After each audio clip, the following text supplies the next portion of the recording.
It was supposed to be the first state in the nation to send out 2024 general election ballots. But instead, early voting in North Carolina is officially on hold. That's because the state's Republican-controlled Supreme Court has granted third-party candidate Robert F. Kennedy Jr. his request to remove his name from the North Carolina ballot. Now, the Republican justices on the court granted this request, even though it came 5 days after the state's official deadline. And as a result, nearly 3 million ballots that were already printed must now be destroyed. And that is forcing election officials to miss a key deadline mandated by the state and to scramble to meet another deadline mandated by federal law. The court's decision will shorten the early voting period in North Carolina, which is going to affect thousands, potentially millions of voters, including those who attended Kamala Harris's massive rallies in the state yesterday. But there is someone who will likely benefit from this: Donald Trump, who now no longer has a third-party challenger on the ballot and who is currently tied with Kamala Harris. For Harris, that alone is an achievement, given that Barack Obama has been the only Democratic presidential nominee to win North Carolina in nearly 50 years. The Harris campaign believes that it, too, has a chance to win the state, but only if people can actually vote. Joining me now is Mark Joseph Stern, senior writer covering the courts and the law for Slate. His latest piece is entitled "RFK Jr. Has Sabotaged Early Voting in a Critical Swing State." Mark, it is so great to see you. This piece is essential reading. I think a lot of people had no idea what was happening in North Carolina, and indeed there are some developments tonight. But let's just first rewind to the outset of all of this. RFK Jr. wants to get off the ballot in the state, a transparently partisan maneuver to help the guy he's endorsed, Donald Trump, and the courts decide, hey, why not? Can you talk a little bit about the process by which this happened? Yeah, so as you said, RFK Jr. waited days after the deadline in North Carolina to remove his name from the ballots, and then he filed this overdue request. The election board said, hey, we actually can't accommodate this. We've already printed millions of ballots. We've designed more than 2,300 ballots for every individual county and locality. We have to send them out under state law by September 6th. It will take us like 23 days at least to do this, so we just can't accommodate what you're asking of us. He went to court and secured a 4-3 decision by the North Carolina Supreme Court. That is a court controlled by elected Republicans who issued, I think, a lawless and rather shameless decision accusing the election board and the state's very hardworking and underpaid election officials of engaging in misconduct, of attempting to undermine RFK's request because they didn't somehow read his mind and anticipate earlier that he would seek to withdraw his name from the ballot. And so the state Supreme Court effectively ordered the state board of elections and every county board of elections to violate the law, to violate state law, which requires unambiguously that these ballots start going out by September 6th, to destroy 3 million ballots, as you said, to redesign more than 2,300 ballots, and to try to do all this before the federal deadline of September 21st, which Congress has set, at which point these ballots have to go out to overseas and military voters. Now, tonight, the State Board of Elections is saying that they have raced to accommodate this order, that they have purchased special printers and stationed them around the state to reprint millions of ballots, that they will spend probably millions of dollars in order to try to get these ballots out by September 24th to the general public. That means the ballots will start going out more than 2 weeks after they were required to. They're still encouraging people to do all this as fast as possible because they don't know if they'll be able to run this election as smoothly as they'd hoped. All of this to accommodate RFK Jr.'s obvious gamesmanship on Trump's behalf. Yeah, I mean, that's the key part of it, right?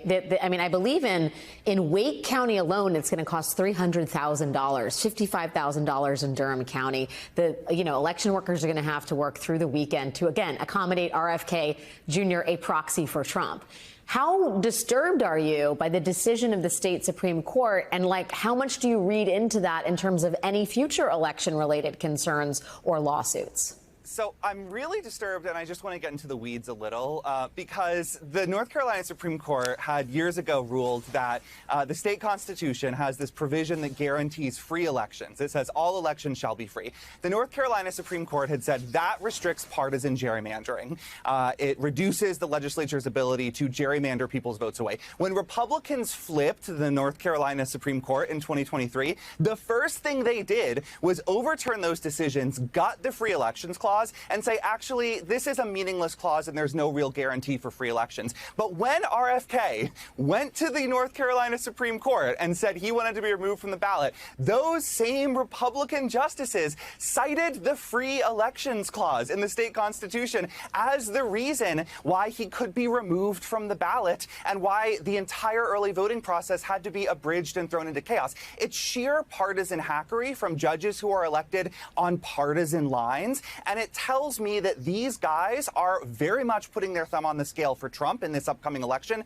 We know that more Democrats vote early and vote by mail in North Carolina than Republicans. It seems like these justices are doing everything they can to, again, cause chaos, wreak havoc, make it more difficult for Democrats especially to cast their votes in 2024, to try to help Trump prevent Kamala Harris from making this perhaps the tipping point state that could put her over the top in the Electoral College. Yeah, it's such an important point. I mean, all states matter, right? The freedom and the fairness of our elections is of utmost concern to a representative democracy. But the fact of the matter is, Kamala Harris did 2 events in North Carolina yesterday. The campaign believes this, as you said, could be the tipping point for a potential victory. And it's not the only state where this kind of chicanery, which is probably being euphemistic, is underway. Can we talk a little bit about what's happening in, I don't know, Nevada or Pennsylvania? Do you have thoughts on the efforts going on in either of those states? Yeah, 2 other crucially important states. In Pennsylvania, Republicans are fighting hard to require the nullification of mail ballots that are dated incorrectly, a minor error that shouldn't really matter. The state Supreme Court today said we aren't going to decide that issue yet. That leaves it as kind of like a bomb under the table if that election is close. And in Nevada, one of Trump's own lawyers is representing Jill Stein, Green Party candidate for president, asking the U.S. Supreme Court to put her back on the Nevada ballot after she was kicked off. No big mystery, Alex, why a Trump attorney would be representing Jill Stein here. Again, chicanery is the right word. This is all efforts to reduce Kamala Harris's margins, right? To ensure that in a close election, they can either flip it toward Trump or, if it still goes toward Harris, to claim that there was fraud or wrongdoing and deny the legitimacy of the results. You're telling me that Trump doesn't just want to have an open system where third-party candidates get their due and get their voices heard? I can't imagine. Mark Joseph Stern, everyone should read your piece. It is alarming, it is disturbing, and you need to know what's happening at the state level as we head into November. Thanks for your time and writing, Mark. Thanks, Alex. Good evening from New York. I'm Chris Hayes. You know, one of the weird advantages Donald Trump seems to enjoy in his campaign for president is that a lot of Americans have blocked out what it was really like living through Trump's last year, particularly in the White House, when he was downplaying and mismanaging the worst public health crisis in a century and calling for cops and soldiers to dominate Americans protesting police violence and racism. And then, of course, he lost his bid for re-election by more than 7 million votes and decided to pretend that he didn't, inciting his supporters to try and stop the peaceful transfer of power, leading to an insurrection and the worst assaults on the U.S. Capitol since the War of 1812. And through it all, one of the things that became clear was that Trump is, well, we know this, a person with narcissistic and sociopathic impulses who should be nowhere near the halls of power. Those impulses also mean it matters intensely who is around him. When you lack character, you're a poor judge of character. Nowhere was that more obvious than in Trump's attempt to steal the election with the aid of a stunning cast of not ready for primetime players. What we are really dealing with here and uncovering more by the day is the massive influence of communist money through Venezuela, Cuba, and likely China. Our votes are counted in Germany and in Spain by a company owned by affiliates of Chavez and Maduro. We aren't going to let this election be stolen by Joe Biden and the Democrats. President Trump won by a landslide. He could take military capabilities and he could place them in those states and basically rerun an election in each of those states. There were convicted and pardoned criminals like Michael Flynn and Roger Stone, the MyPillow guy, the Overstock.com guy, Rudy Giuliani, Marjorie Taylor Greene, and Sidney Powell, the attorney whose meritless lawsuits and conspiracy theories didn't release the Kraken so much as incriminate her and jeopardize her law license. Jeffrey Clark, who proposed to take over the Justice Department and use it to bolster Trump's fake accounts of election fraud, and who ended up having his house raided for election interference while he stood in his driveway in his underwear. All those people empowered Trump and worked to facilitate an attempted coup, even while, let's remember, other people in the White House, like Trump's own White House counsel Pat Cipollone, tried to stop them. I opened the door and I walked in. I saw General Flynn. I saw Sidney Powell sitting there. I was not happy to see the people who were in the Oval Office. Explain why. Well, again, I don't think they were providing. Well, first of all, the Overstock person, I've never knew who this guy was. Actually, the first thing I did, I walked in, I looked at him, and I said, "Who are you?" And he told me. I don't think any of these people were providing the president with good advice, and so I didn't understand how they had gotten in. I'll tell you how they got in, Pat Cipollone. The president of the United States invited them in. He wanted Overstock.com guy right there. There was a reason that Donald Trump cleaved to the most whacked-out, power-hungry, reality-denying weirdos in his inner circle instead of listening to his more cautious White House personnel, or his top lawyers, the Department of Justice, or his vice president and his vice president's staff.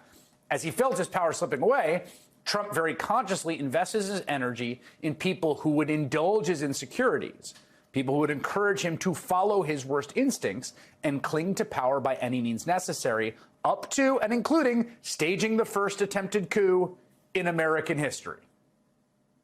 Remember, Donald Trump was so mad he left Washington without even attending his successor's inauguration. The lasting image of his final days in power was him inciting insurrection, egged on by the kooks who he invited into his entourage. That happened. That's scary enough. But, here we are again. So look who he is keeping around him now. For instance, far-right media personality Laura Loomer, a self-identified proud Islamophobe who says she's pro-white nationalism. She's called Kamala Harris a drug-using prostitute and who has been called appalling and extremely racist by Congresswoman Marjorie Taylor Greene, of all people. Now, yesterday, we told you how Loomer, who's called for the execution of Trump's political enemies and celebrated violence against migrants, got a ride from Trump on his private jet to this week's debate. How she then accompanied the former president to a 9/11 memorial observance in Manhattan, despite, or who knows, maybe because of, the fact she's a 9/11 truther. We told you how elected Republicans and campaign officials, a la Pat Cipollone, have grown concerned over Trump's increasingly close relationship with Loomer. They certainly seem very close. Many insiders saying she's encouraged Trump to push the conspiracy theories he's now spouting on the campaign trail. One thing is certain, Trump is kind of enamored with Loomer right now. It's great to have you, and you've been really very special. You work hard, and you are a very opinionated lady. I have to tell you that, and in my opinion, I like that. Well, I appreciate that. All of your support, and you've been terrific, and everybody appreciates you. So yes. Thank you. Thank you. Thank you so much for inviting me to sit with you today. It's a pleasure. You're the best. I love you. It's kind of sweet in its own weird way. Now, all this came to a head today at Trump's latest press availability, where, after a few days of people asking, like, what the hell is going on here, he was asked point blank by reporters about his closeness to Loomer and her nutty extremism. What would you say to your Republican colleagues or your allies who are concerned about your close relationship with Laura Loomer? Well, I don't know what they would say. Laura's been a supporter of mine, just like a lot of people are supporters, and she's been a supporter of mine. She speaks very positively of the campaign. I'm not sure why you asked that question, but Laura is a supporter. I don't control Laura. Laura has to say what she wants. She's a free spirit. Well, I don't know. I mean, look, I can't tell Laura what to do. Laura's a supporter. I have a lot of supporters, but I don't know what exactly you're referring to. Mr. President. That's okay. Mr. President. Yeah, please. Mr. President. I just don't know. Laura's a supporter. I don't know. But she made She racist remarks. is a She gave a strong person. She's got strong opinions, and I don't know what she said, but that's not up to me. She's a supporter. Let's see. She's a free spirit. Can't keep that bird in a cage. She's got to be herself. She's got to express herself and say things like 9/11 was an inside job. She's a strong person, and maybe 100 times she's a supporter. So what can I do? Doesn't matter what the person does. They're a supporter. That may all be true, but it's not true that Trump is unfamiliar with Loomer's statements. And you know how I know that? Well, because just yesterday he was sharing links to Loomer's website on his own social media accounts. Meanwhile, today, Loomer is today, posting more 9/11 conspiracy theories to her own social media. I'm not going to share them with you. While some Republicans are grumbling about Trump's closeness to Loomer, others are following his lead. Today, The Bulwark reported that the National Republican Senatorial Committee, a group that's been doing a bang-up job, by the way, the GOP's official campaign arm for the upper chamber, has increasingly relied on the video content Loomer produces. Since July, the NRSC has promoted 8 of Loomer's videos featuring her reporters who shout loaded questions from the street at Democratic senators up for re-election in battleground races. Make no mistake, if Donald Trump becomes president again, Laura Loomer's going to be there on day one.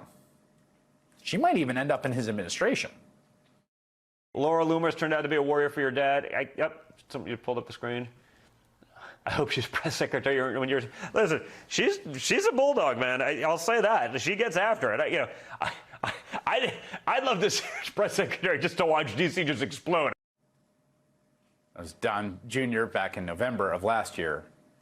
Again, this is not. I can't stress this enough. This is not like incidental, trivial stuff. It's not guilt by association thing. Oh, you like some tweet? No. It's Trump's MO, openly embracing supporters with the most extreme, vile, authoritarian, bloodthirsty impulses to match and deepen his own, and then empowering them and using them to facilitate his own worst impulses. We saw it already. We've been through it. It's not theoretical. On January 6th. That's what we are heading for again, very obviously. That's why it matters that a free-spirited, openly racist, deeply troubled 9/11 truther who wants to prosecute perceived opponents for treason is getting so very, very close to Donald Trump. But we begin tonight with the disgusting lies that Donald Trump continues to elevate about the Haitian immigrant community in Springfield, Ohio. People who are just trying to mind their own business, go to work and school every day, and live their American dream.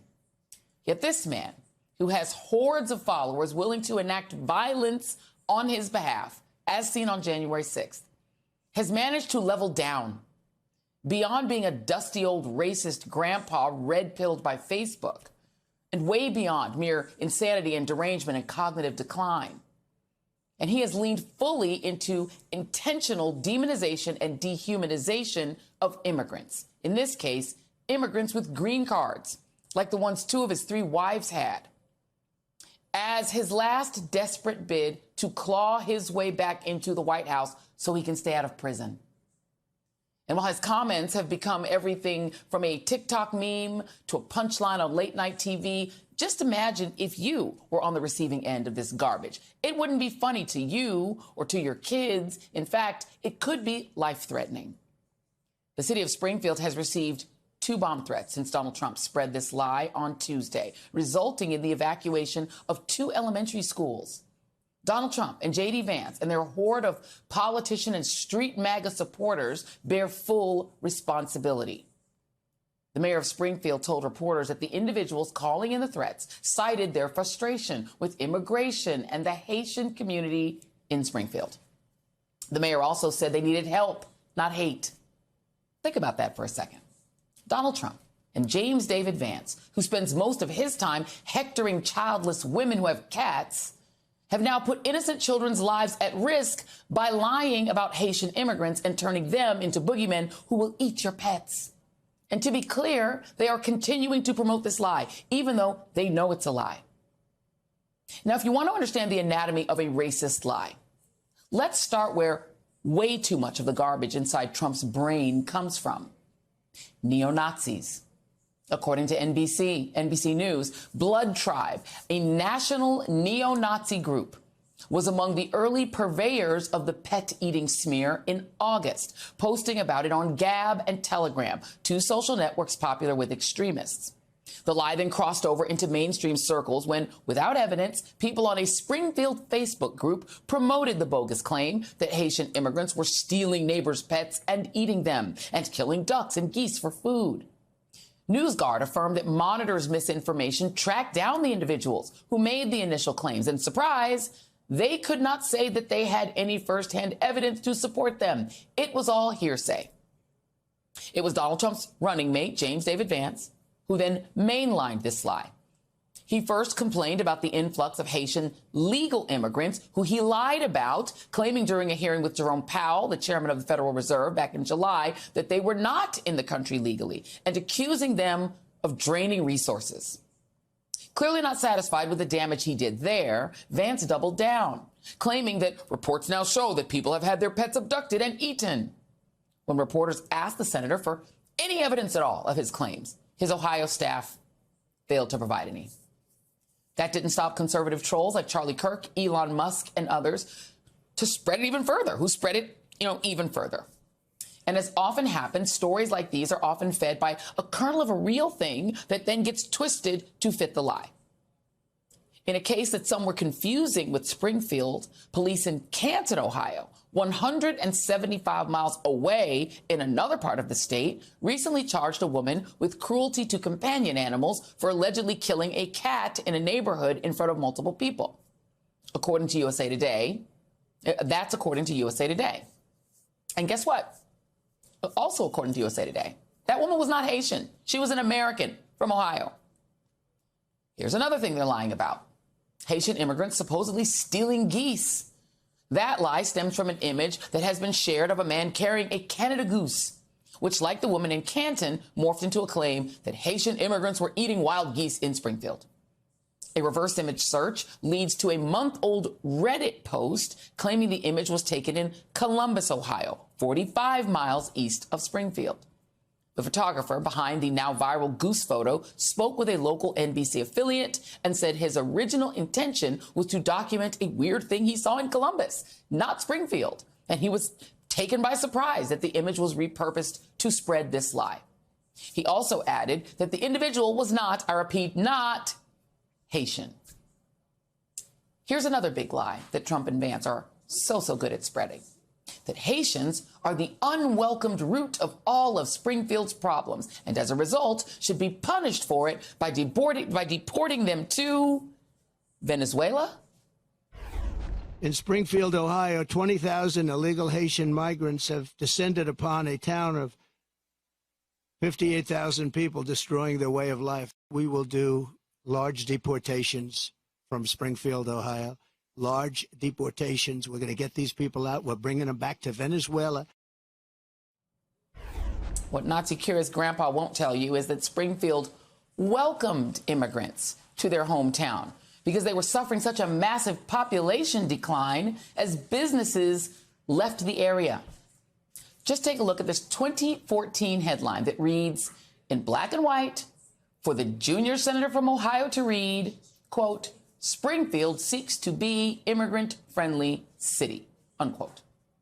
The Ohio Dispatch reported that Springfield actively took steps to attract new businesses. Their efforts worked. In 2022 alone, 3 companies announced plans to invest more than $100 million in Springfield on expansions. This happened to come at the same time that many Haitians sought refuge in the United States due to gang violence in Haiti that, of course, is fueled by the constant destabilization of that country by France and us. The Haitian immigrants hired at area companies have been background checked and issued Social Security numbers and work permits. They pay taxes, but are not permitted to vote. The Republican governor of the state, Mike DeWine, went on Fox News, well, we'll just say Fox, to extol the values of these workers. They came for jobs. When you talk to the employers who are employing them, they'll tell you, look, they're very hard workers. They're very family-oriented. One employer was quoted saying, I wish I could hire 100 other ones to fill the jobs that we have. So that's why they came.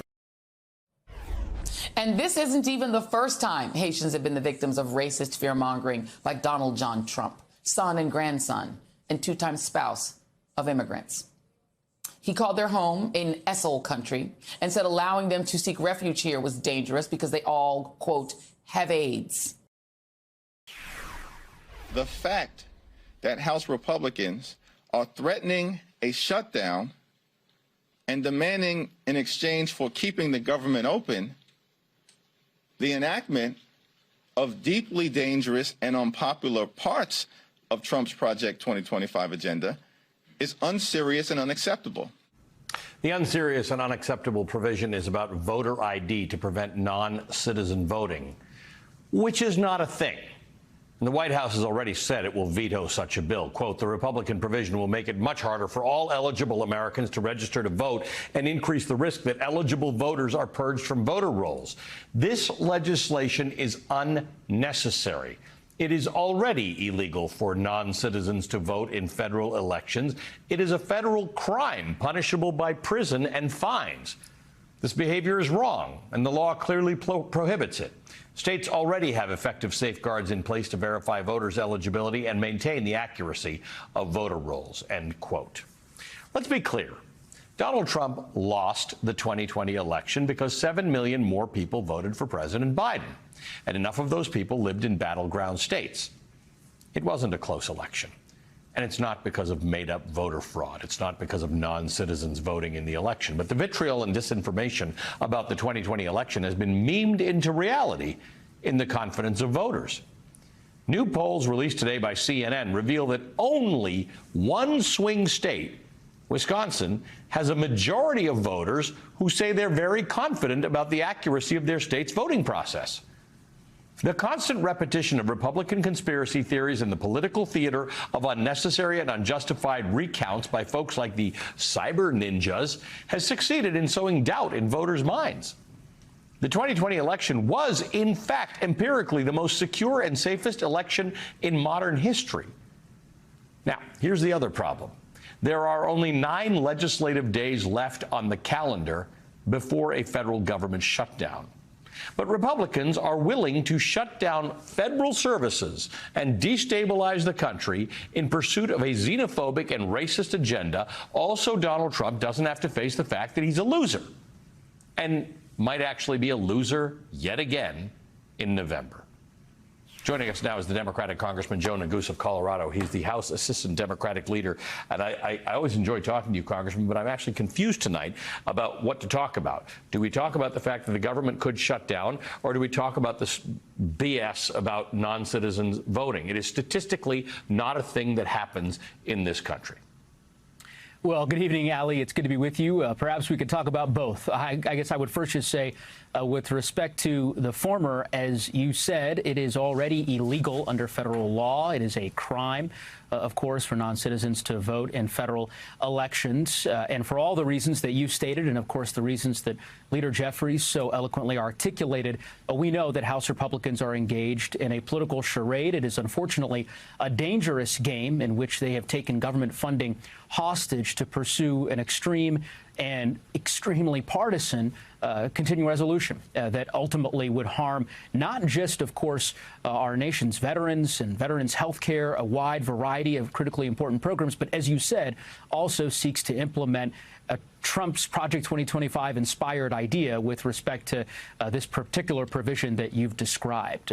I think that the American people are tired of it. They'd like to see House Republicans work in good faith with House Democrats on a bipartisan path forward that funds the government, which we have certainly tried to do time and time again. But as you know, House Republicans' currency, this Congress, has been chaos and dysfunction, and this particular continuing resolution and the bill that you mentioned is, of course, consistent with that approach. In this weird service of Donald Trump, because when you think about the border, for people in Colorado, it's an issue. It's an issue for a lot of people.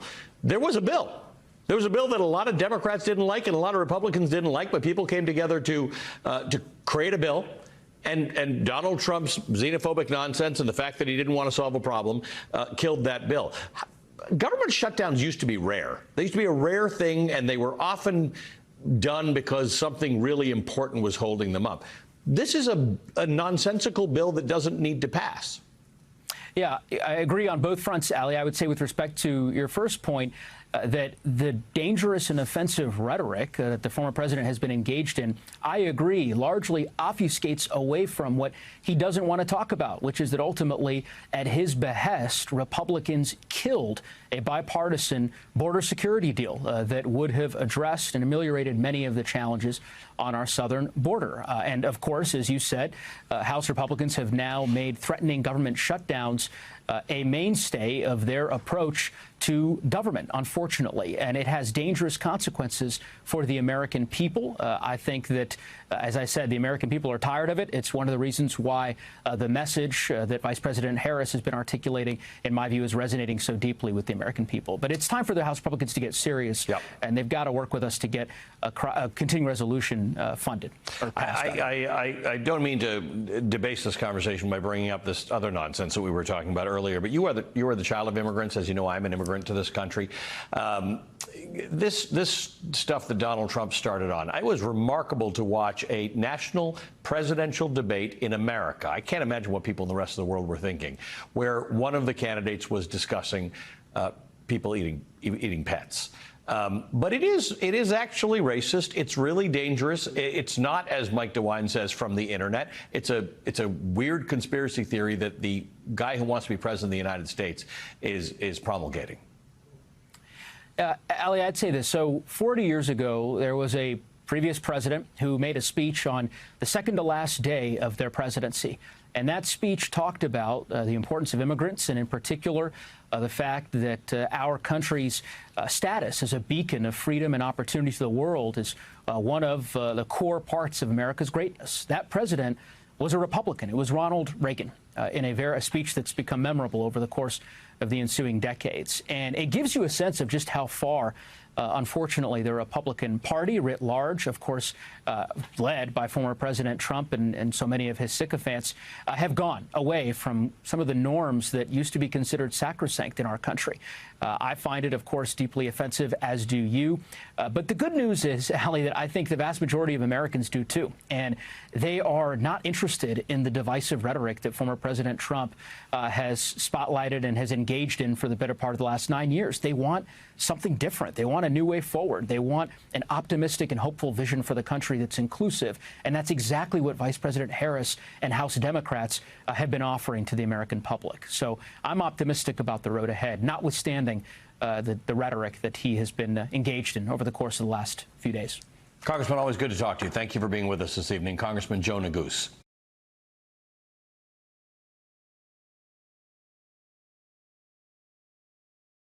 Talked with women around our country. You want to talk about this is what people wanted? Pregnant women who want to carry a pregnancy to term, suffering from a miscarriage, being denied care in an emergency room because the healthcare providers are afraid they might go to jail, and she's bleeding out in a car in the parking lot. She didn't want that. Her husband didn't want that. A 12 or 13-year-old survivor of incest being forced to carry a pregnancy to term. They don't want that. Vice President Harris's powerful defense and response to Donald Trump's claims that everyone wanted Roe overturned at Tuesday night's presidential debate has never happened before. No one's ever said those things on a presidential debate stage.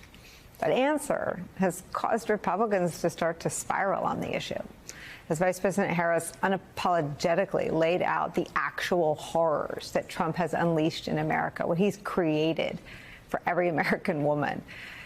It's so threatening to the Republican Party that they're trying to whitewash it, trying to just deny that it's even happening. Trump's former director of the White House Office of Presidential Personnel, a fellow named John McEntee, took to TikTok to cast doubt on whether women were actually being denied care at all.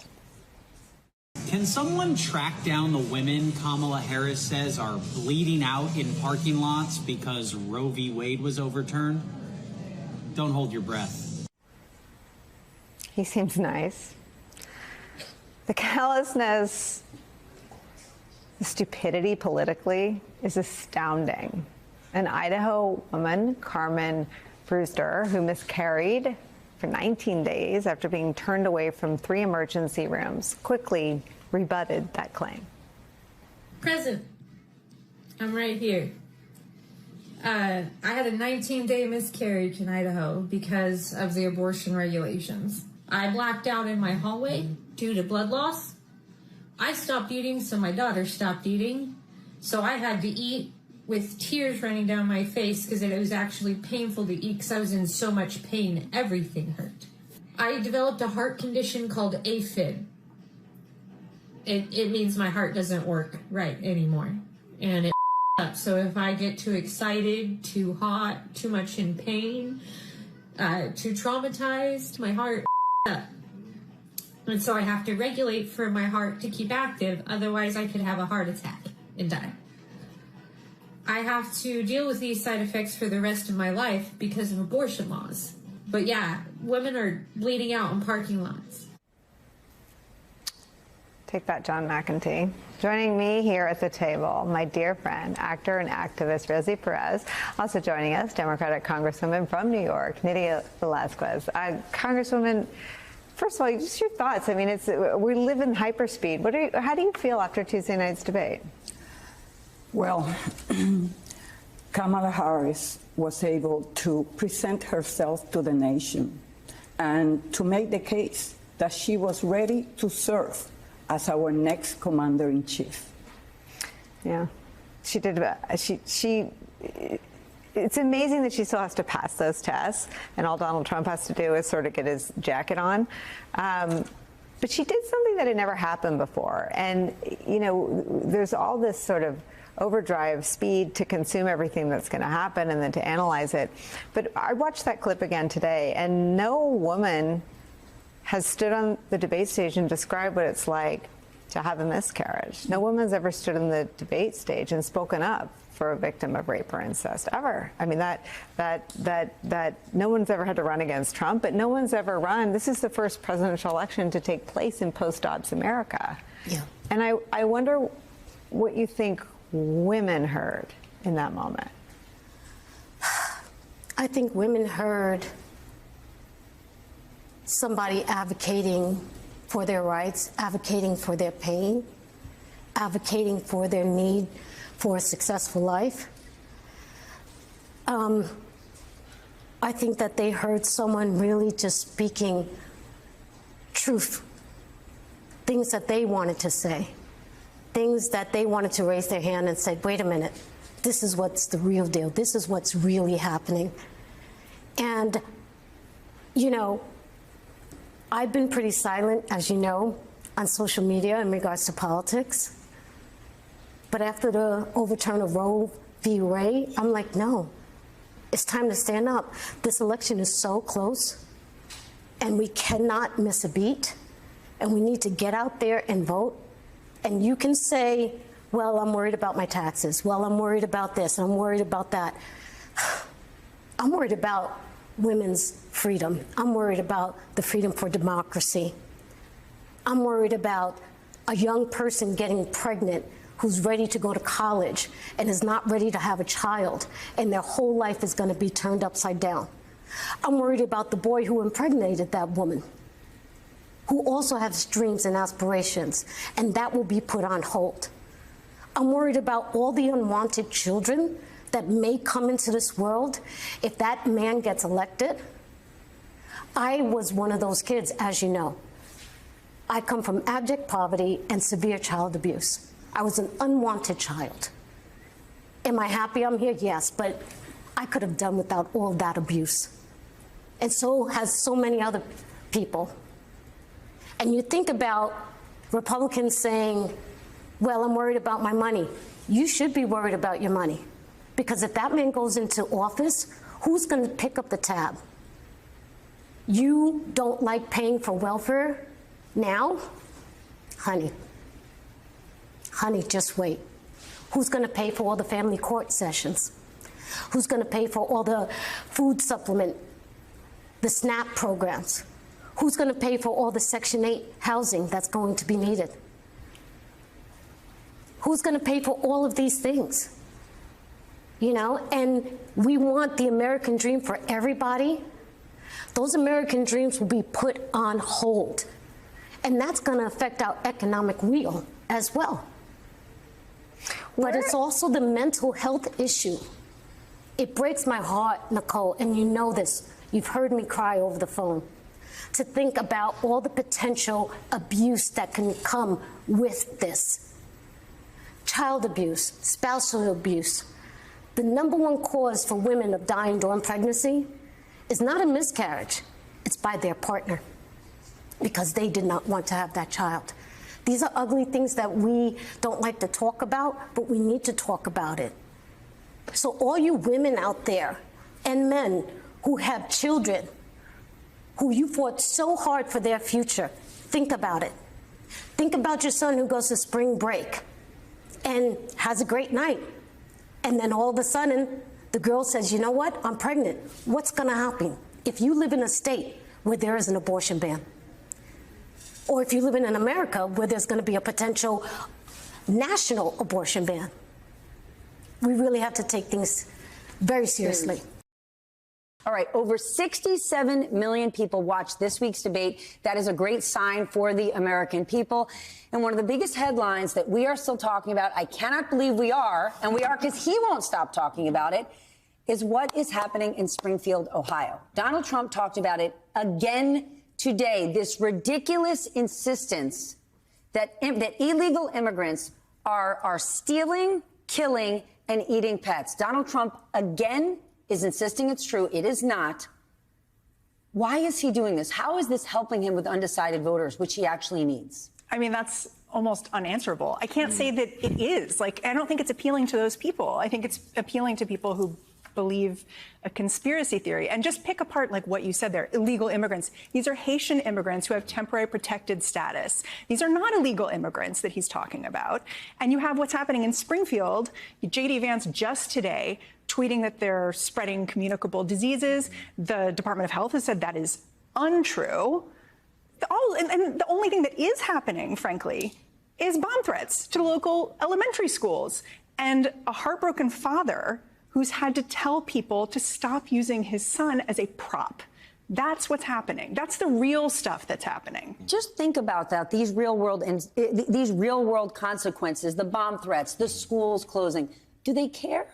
I mean, what's the point of this? But what I want to understand is, what is the point of this? The point is to try to drill down on, like, at the very base of what they're trying to do is they're trying to say that because there's a high level of immigration to this country, that is bad.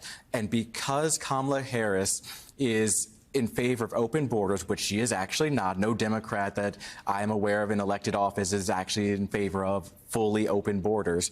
They argue, though, that anything that an immigrant does is the fault of all immigrants at this point. And so they're trying to make this very basic argument about immigration, but because the people they're trying to reach and trying to communicate with are in this right-wing bubble, they're just so in a little torrid mass amongst themselves where they can't communicate with anyone outside of that bubble anymore. So they keep leaning into these weird racist memes and trying to bring attention to them in hopes of getting to that core issue, but probably turning off undecideds who are like, well, yeah, I don't like people crossing the border illegally, but what are you talking about? Is there a chance, though, that Republicans or Donald Trump is getting his wish? Right? People are going to dismiss the cat stealing and eating, but he does now have people focused on immigration. And there are people out there going, what? The town is overrun. The town is at max capacity. This is a problem. And the national news is now focused on an immigration problem. And we wouldn't be talking about it this week had he not pushed these lies. I think he picked the wrong state, okay? Like, he's going to win Ohio. I mean, I'd be focused on Arizona or, one of these states where it's obviously on the border. So Texas doesn't really work. And so when I think about it, it's really something we've all become immune to. It's the politics of fear and cruelty. And that's something that we've heard for 9 years now. When you think about that, all it does, it's fan service, right, for his base. So when he says it at an event like that with 67 million people watching, 34 million of them are really jacked up about it. They're really excited about it. And then he doubles down. And that's a really great narrative for him. And this is something he's done again and again and again. It only worked in 2016, right? In 2016, he ran, on fear-mongering, but he also won because he was somebody new, he was somebody different. People didn't know what they were getting.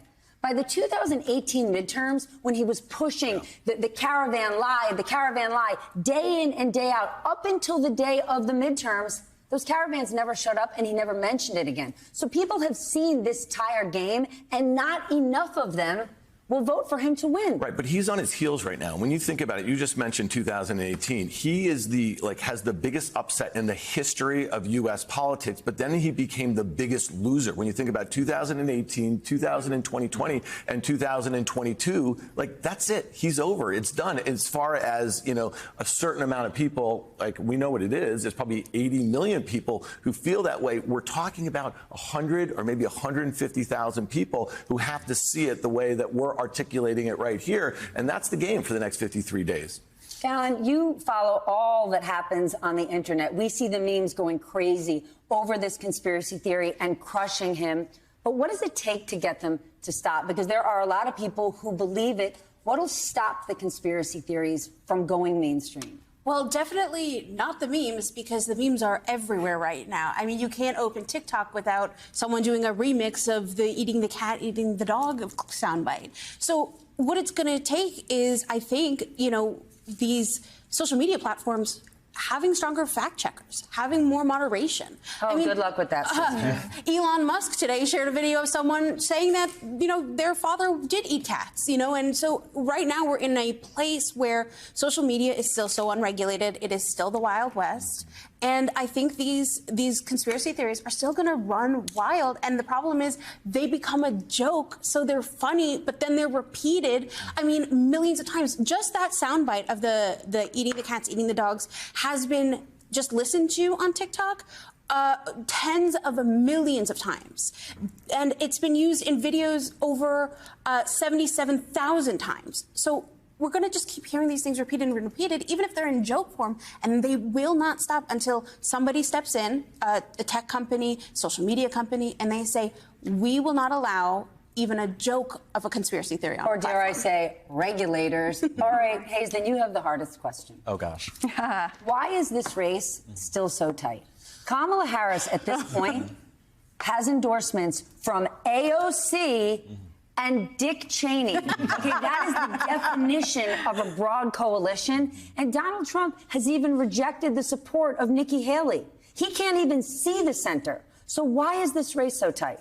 I think this race is still so tight because you do still have enough people in enough states who are waiting to see what happens and who are trying to make the choice between, okay, do I go with Kamala Harris even though I don't agree with her policies, or Donald Trump even though I don't agree with him as a person? I think that's the real question that just enough people in just enough states are asking themselves still somehow. But she knows this, and her policies are more centrist than Joe Biden's are, right? Yeah. She hears that, so she has moved to the center, yet we don't even, what are Donald Trump's policies? Mass deportation and mega tariffs that are only going to hurt the economy. So what is it when, you know what, you're getting this question. There's tons of people in business, right, who make this argument like, well, yes, regulation, lots of people in the business world don't like Lena Khan. Regulation is an issue. So what is it when they're like, I don't know her well enough, but I'm down with his policies? What? Yeah, so with lower taxes, obviously, deregulation. I think there's a really good chance that if Kamala was to win. With the lower taxes. Not everybody's going to get their taxes lowered. Corporations are. The wealthiest Americans. So it's like, who do you want to, is it, you want to expand the child tax credit? You want to help people start businesses or buy homes? Or do you want to have corporate tax cut. You're helping one side or the other. It's not like he's for lowering taxes. He's not. Right. I mean, what she needs to do is she has to get away from Bidenomics, right? And she has to articulate how she is going to use tariffs in the way that will be actually, fend off China a little bit, but not hurt the center of America, the manufacturing base here. And I think you just articulated very well. Trump talks about tariffs like all that money is going to go into the Treasury or something like that. And all it does is it's actually very inflationary. Yeah. If you look at the existing policies that we have right now, we are keeping China at bay. China's economy is so bad right now, and they actually have the potential to export deflation. So we've been so focused on inflation. And listen, a lot of people are really hurting right now. The cumulative effects of inflation. But you know what's come in really hard? Crude oil's come in really hard. There's interest rates are coming down right now. So there's a lot of things that might end up being a tailwind for the U.S. consumer. And so I think that's how she has to really start to focus on what is her plan to build on some of the things that are coming around right here her way. And the last thing I'll just say is, this is not, you say it all the time, the stock market is not the economy. Yeah. The stock market is at all-time highs right now, right? And so if this was Trump, he'd be saying, you're welcome, America. Here's an S&P 500, which is the big index, right? That's at all-time highs, up 18% on the year. But they're just not going to get into that game. They're going to focus on the things that's going to help everyday Americans. Okay, but you know what? Why the hell does she have to explain herself down to every single policy and every word? He sure as heck never has. Look what he said this week on health care, right? He has dumped on Obamacare for 9 straight years, and his answer was, I have concepts. Can you imagine if she said, I've got concepts? This was the wildest thing to me about the debate, because going in, it felt so unfair. It was like Kamala Harris has to walk this line where she holds him to account, but she doesn't look too harsh. And Donald Trump just needs to not be openly racist. And I was like, what? Like, and somehow he failed at that. Why does he get this curve? Like, what is this? And yeah. I mean, she has to, but at the same time, it does feel unfair. For young people, what is it? What's keeping them not voting yet? Well, what's keeping them not voting yet is being really frustrated with the Biden administration, feeling like Kamala Harris is an extension of the Biden administration. And truthfully, that has a lot to do with Israel and Gaza. And also some young people obviously not wanting to vote for Trump because, he's Trump. And so they're like, I don't have a party in this. I don't have a dog in this fight. My vote doesn't matter. And so they don't want to get involved. They think Kamala Harris is an extension of Biden and that Trump is going to just ruin America. But it's obvious, Stephanie. Okay. If they sit out, they don't have a voice. But then help me with this, right? So the young person who says, listen, I don't like her policies, but I don't like his personality. What are his policies that they like? Because if you're saying they're really unhappy about Israel and Gaza, do they know what he's going to do? That's the problem, though. That's the thing. A lot of people say it's Israel and Gaza, and maybe things get a little better under Kamala Harris, or it's Gaza's wiped off the face of the earth under Trump. And there are people online, there are people on social media who are trying to explain that. It's like neither situation is perfect for what some of these young people want, but one sure is a heck of a lot better than the other.